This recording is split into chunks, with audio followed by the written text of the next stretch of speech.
Much. And firstly, thank you very much for the organisers for the invitation to speak today.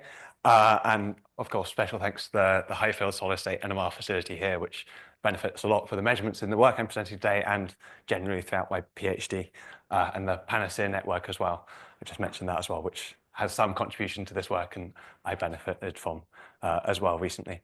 So yeah, today I would like to share with you some work which we recently published looking at oxygen NMR spectroscopy for studying carbon capture materials in these hydroxide-based materials. So a quick overview of the work I'm going to present. Well, I'm just going to cover some introduction on carbon capture materials and how we can use oxygen NMR spectroscopy to gain new insights into these materials. And then looking at some test case examples of some metal organic frameworks, which we can dose with oxygen-rich CO2 and use machine learning force fields, in this case, to study both the dynamics and the speciation we see inside these MOFs on reaction with CO2 and how we can combine these force fields and dynamics with that of the oxygen NMR to gain new insights into interesting MOF materials. Yeah. So just to take a step back of why we care about this, all of you will have seen these graphs many times, I'm sure, but I find it's always worth noting we are in the middle of this climate crisis with the ever increasing global temperatures being driven by greenhouse gas emissions, primarily CO2. And I had to update this slide, this figure for this presentation, and we were adding in these 2 extra bars on the end. So we're a long way from solving this problem and having hit this 1.5 degrees and looking like we'll exceed it very soon. It's not really a more pressing issue to be investigating. So where does carbon capture come into all of this? So the IPCC now regularly report that carbon dioxide removal technologies will be necessary to hit both net zero targets and then hit net negative aims to draw down the excess CO2 that is already in our atmosphere. And there is progress on this already. So this plant in Iceland, which opened in the last year, has this capacity to capture 36 kilotons of CO2 a year, although we are still orders of magnitude away from the gigatons which are currently emitted globally. So a standard carbon capture cycle, whether you're taking CO2 from the air or some industrial source where it might be a bit more concentrated, you'll have your carbon capture material, which will react with the CO2, either chemically or physically absorb it.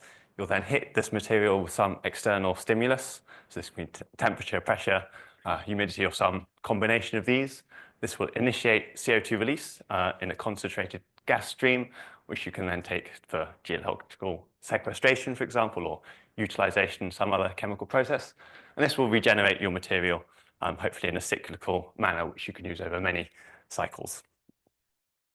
Now, the materials we're interested in for this application are your sort of classic porous material families. So we're looking at metal organic frameworks, porous carbons. These provide high surface area for both gas diffusion and high CO2 capacities. And in this work, I'm looking at MOFs in particular, as this gives us nice, well-ordered, well-defined structures to investigate with NMR. But these can be used for industrial applications, but often their stability starts becoming an issue. So we're looking at optimizing methods in oxygen NMR in this case for investigating these mechanisms, improving our understanding, and then being able to take these to more industrially relevant, for example, carbon materials, which are often cheaper to produce and then scale up industrially. So where does oxygen NMR come into all of this?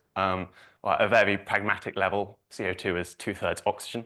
So if we can get information out of that oxygen, that's going to tell us a lot about our material and the binding of CO2 within these materials. In terms of our enrichment, this is the classic challenge you always have doing oxygen NMR. We can actually use relatively easy procedures. So we can use our CO2 cylinder of about 20% enriched oxygen-17 and just dose this directly into an NMR rotor where our material is already packed inside there. We seal it inside these rotors. These are standard Brooker rotors, which will seal the gas for the order of weeks to months. So plenty of time to do your NMR experiment, and we can transport it to Warwick or wherever you're making your measurements. So we can do the enrichment relatively easily. We then do have the other challenge with oxygen NMR that it's quadrupolar, so you have extra complexities in your NMR spectrum, but on the other hand, this does give you more information in that you have your extra quadrupolar parameters, your CQs, your etas, and the EFG tensors to give you more distinguishing between environments. And this offers more than your sort of standard carbon and proton NMR approaches, which especially in carbon capture and solid state materials, they can be often ambiguous if you're trying to distinguish between quite similar carbon sites. So previously, our group has worked on amine-based sorbents. So amine-based sorbents are a bit more common in technological applications. So the direct air capture plant I showed earlier, this is an amine-based technology they use. And in this work, we can use oxygen NMR, and it readily distinguished these carbonic acids, carbonates, and mixed mechanisms going on inside. This was MOF74. So this provided scope that oxygen NMR can be quite useful to provide extra insights in these materials. And now we're looking to move to look at hydroxide-based systems for carbon capture. So these offer higher oxidative stabilities at a technological level. So it's important if you're, say, doing it from direct air and you have to be aware of the other atmospheric gases which will be involved in your mixture. And we're looking at similar sort of questions to look at, say, if we're capturing CO2 with a hydroxide to form bicarbonate or carbonate, what is the mechanistic difference going here and what are the factors impacting how a mechanism might change? Because if you want to optimize your efficiency of your hydroxide, you're going to be forming in this 1-to-1 ratio to form a bicarbonate.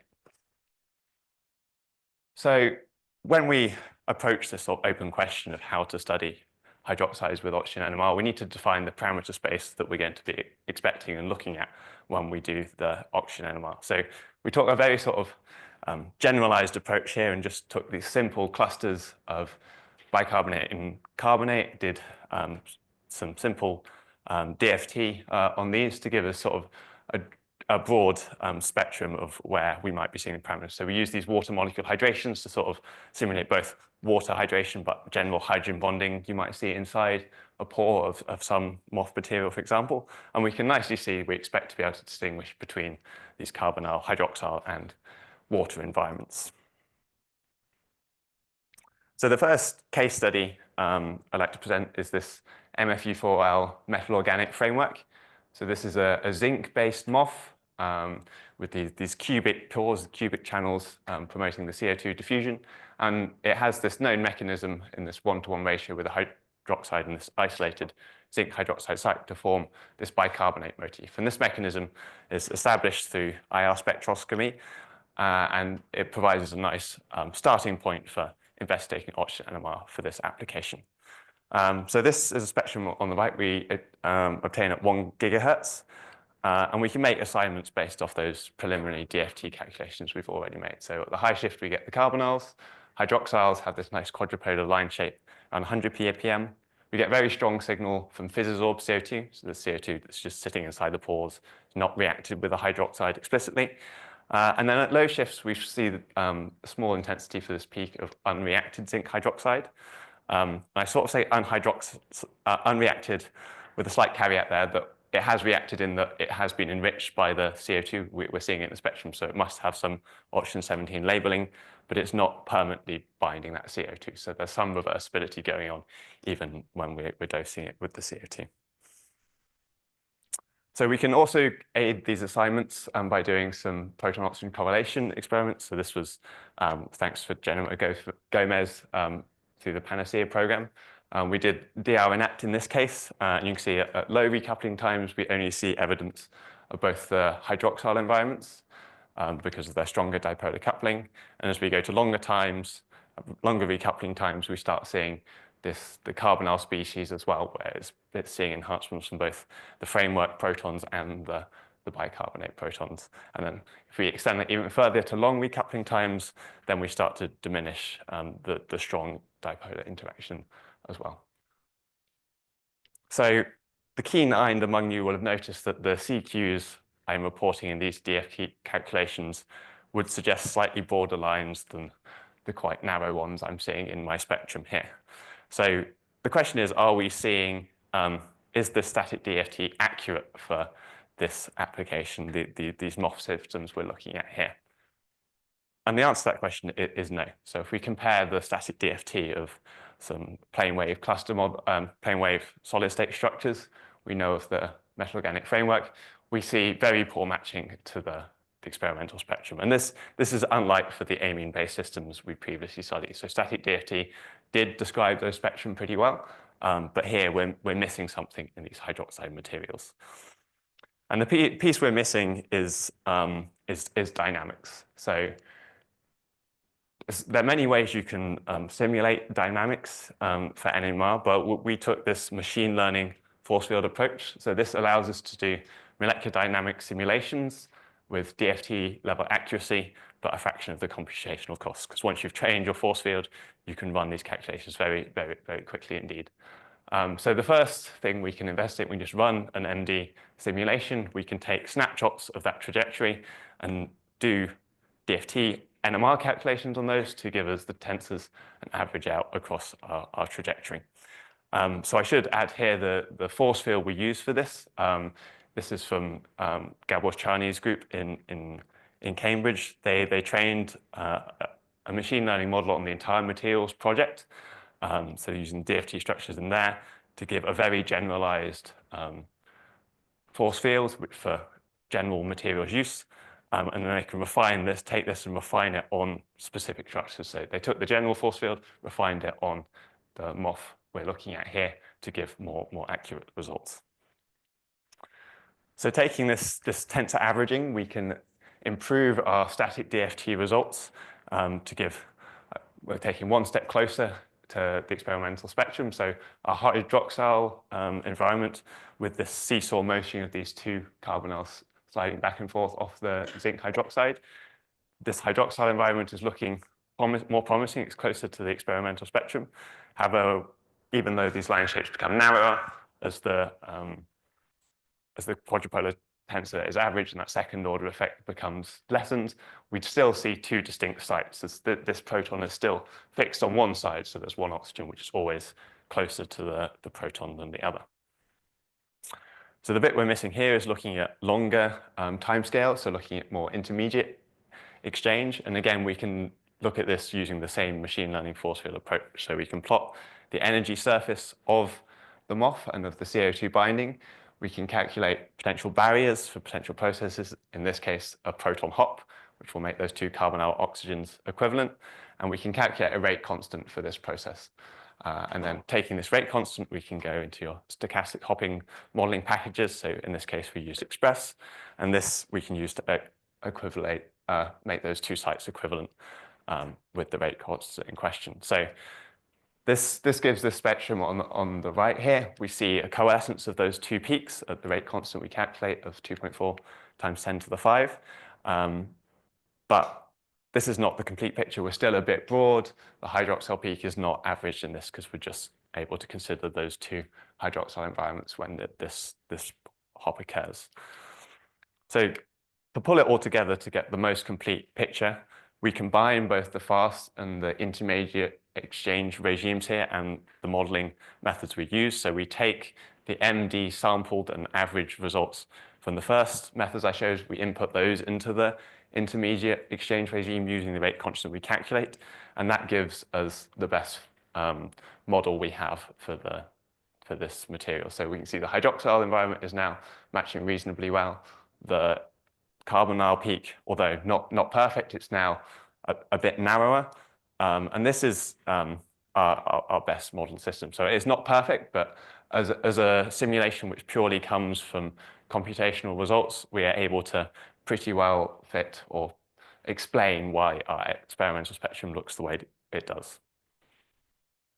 So to summarize the modeling there, we can use these machine learning force fields to describe dynamics across a range of experimental regimes that you'll see in the NMR, from both the static case all the way to this combined fast intermediate regime case.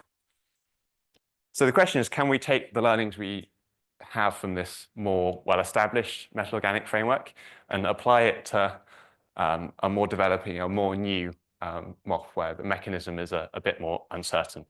So the moth we chose to look at here was this cyclodextrin-based moth. So this is a moth made up of sugar units.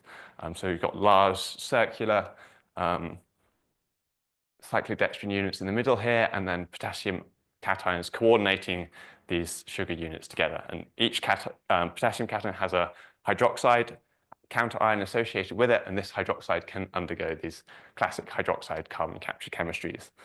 Now, it was published and predicted that this has a bicarbonate-based mechanism. However, when we do carbon NMR on it, that shows these two carbon environments, and it's unclear we're in this sort of ambiguous region whether is it a carbonate, is it bicarbonate, do we have a mixture of the two going on here? So the question is, can we use oxygen NMR to elucidate more about this mechanism? So again, we can run the oxygen NMR spectrum. We see in the black line here on the left, this is in that chemisorb region.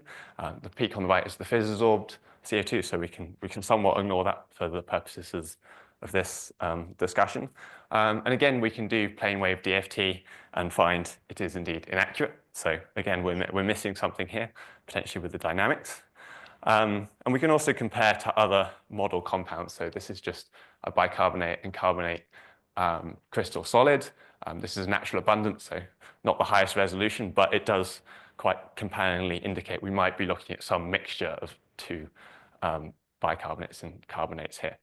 However, we are missing signal in this region. So in the MFU4, we were seeing around that 100 ppm mark hydroxyl groups, which the static DFT predicts again for bicarbonate, but we're missing it here, and we're missing it importantly for the bicarbonate crystal where we know it does have hydroxyl sites.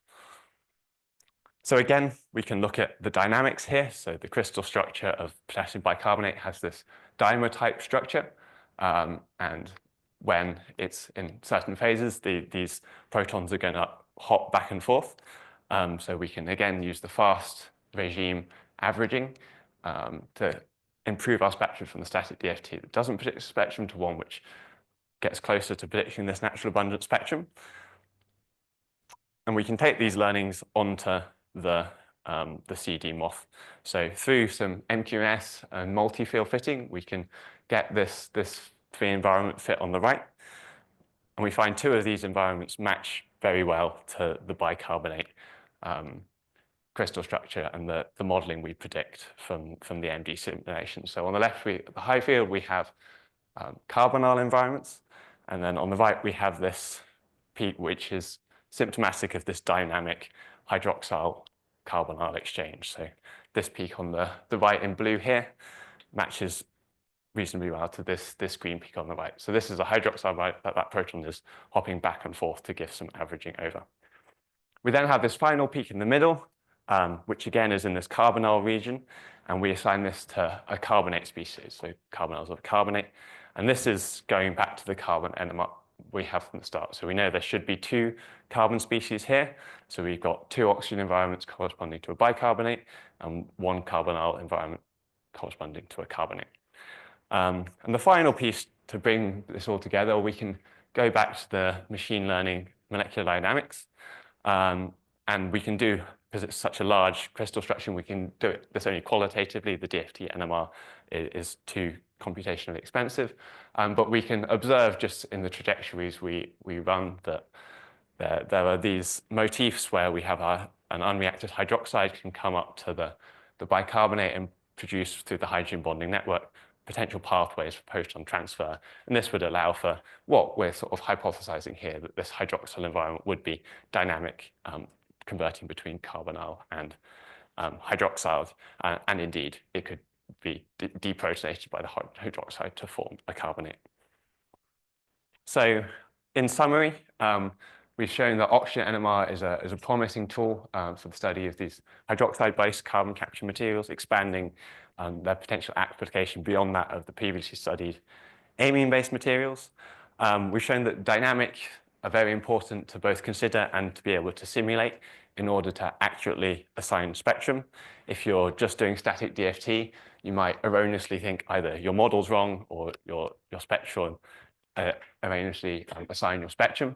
So dynamics are very important to consider, and we can use machine learning force fields in order to model these. And we can do this across the chemical rate chemical exchange regimes from these short timescale fast motions to longer timescale intermediate regimes.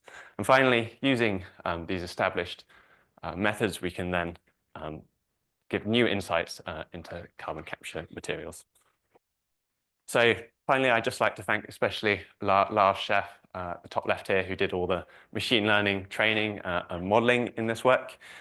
Jennifer Gomez from Radboud University for the help with the proton oxygen measurements. All my other co-authors on the paper. And special thanks to Dinu and Trent and everyone at the Highfield here for their help throughout my PhD, as well as the work presented here. And of course, my supervisor, Alex, and for all of you for your attention. Thank you very much.